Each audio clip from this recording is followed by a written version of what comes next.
നോറ ഇന്നലെ റസ്മിൻ അനുഭവിക്കുന്നു പറഞ്ഞിട്ടുണ്ടായിരുന്നു. അതുപോലെ തന്നെ ആയിരിക്കുകയാണ് ഇതിന്റെ ലേറ്റസ്റ്റ് പ്രൊമോ പുറത്തു വന്നിരിക്കുന്നതിൽ ജാസ്മിനും റസ്മിനും തമ്മിൽ വൻ പൊട്ടിത്തെറിയാണ് നടക്കുന്നത്. ശ്വേതാമേനോൻ വന്നു കഴിഞ്ഞതിന് ശേഷമാണ് ശ്വേതാമേനോൻ വന്നിട്ടുണ്ട്. അപ്പൊ ശ്വേതാമേനോൻ റോബോട്ടിനോട് പറയാണ് പവർ റൂമിലുള്ള എല്ലാവരോടും അവിടെ വന്ന് ഇരിക്കാൻ പറയണം എന്നുള്ളത്. കഴിഞ്ഞിട്ട് ജാസ്മിൻ വന്നിട്ട് പറയുന്നുണ്ട് 2 മിനിറ്റിനുള്ളിൽ എല്ലാവരും വന്ന് ഇരിക്കണം എന്നുള്ളത്. റോബോട്ടാണോ അല്ലെങ്കിൽ ഞങ്ങളാണോ ഓണർ എന്നൊക്കെ ചോദിക്കുന്നുണ്ട് റസ്മിൻ. അതിനുശേഷം ജാസ്മിൻ ശ്വേതാമേനോനോട് വന്നിട്ട് പറയുന്നുണ്ട് അവർ വരുന്നില്ലെന്നുള്ളത്. റോബോട്ട് പറഞ്ഞ കേൾക്കേണ്ടതല്ലേ എന്ന് ചോദിച്ചിട്ട് വീണ്ടും ജാസ്മിൻ വന്നിട്ട് പറയാൻ നിൽക്കണം. അപ്പൊ അവരെ ഗ്യാസിന്റെ അവിടെയാണ് നിൽക്കുന്നത്. ജാസ്മിനെ ഗ്യാസ് ഓഫ് ചെയ്യാൻ ചെയ്യുമ്പോഴാന്നോടും ജാസ്മിൻ കൈയെടുത്ത് മാറ്റുകയൊക്കെ ചെയ്യുന്നുണ്ട്. ജാസ്മിന്റെ കൈ തട്ടി മാറ്റുന്നുണ്ട്. പിന്നെ അവർ തമ്മിൽ വഴക്ക് കിടക്കുന്നുണ്ട്. ജാസ്മിന്റെ കൈയൊക്കെ തട്ടി മാറ്റുന്നുണ്ട്. പിന്നെ റസ്മിൻ എന്തൊക്കെ ഒച്ചെടുത്ത് അവിടെ നിൽക്കുന്നതായിട്ട് പ്രമോയിൽ കാണാൻ സാധിക്കുന്നുണ്ട്. ജാസ്മിൻ കരയുന്നതായിട്ട് കാണുന്നുണ്ട്. പിന്നെ ജാസ്മിന്റെ റോബോട്ട് സാധനം ഒന്നും കാണുന്നില്ല.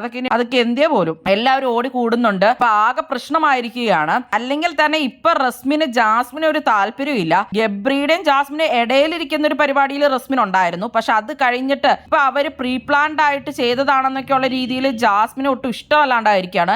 മെയിൻ ആയിട്ടുള്ള കാര്യം എന്ന് വെച്ചാൽ ജാസ്മിൻ പുറത്ത് നെഗറ്റീവ് ആണെന്ന് റസ്മിൻ അറിഞ്ഞതിൽ പിന്നെയാണ് റസ്മിൻ ഈ ട്രാക്ക് മാറ്റിയത്. അത് കഴിഞ്ഞിട്ടാണ് ഇപ്പൊ അർജുൻ ശ്രീധുവിന്റെ കൂടെ പോയിരിക്കുന്നത്. റസ്മിന്റെ കൂട്ടുമായിട്ടിരുന്ന് കഴിഞ്ഞാൽ ഗബ്രി ഔട്ട് ആയതുപോലെ തന്നെ റസ്മിൻ ഔട്ട് ആവുമോ എന്ന് റസ്മിൻ ഉണ്ടായിരിക്കാം. റസ്മിൻ ശരിക്കും പറഞ്ഞാൽ കുറച്ച് ഓവർ തന്നെയാണ്. നീ ജാസ്മിന്റെ കൂട്ടുകൂടി നടന്നാൽ നീ അനുഭവിക്കുന്ന ഇങ്ങനെ നോറ പറഞ്ഞിട്ടുണ്ടായിരുന്നു. എന്തായാലും ഇന്ന് റസ്മിൻക്ക് നല്ല പണി കിട്ടുന്നുണ്ട്.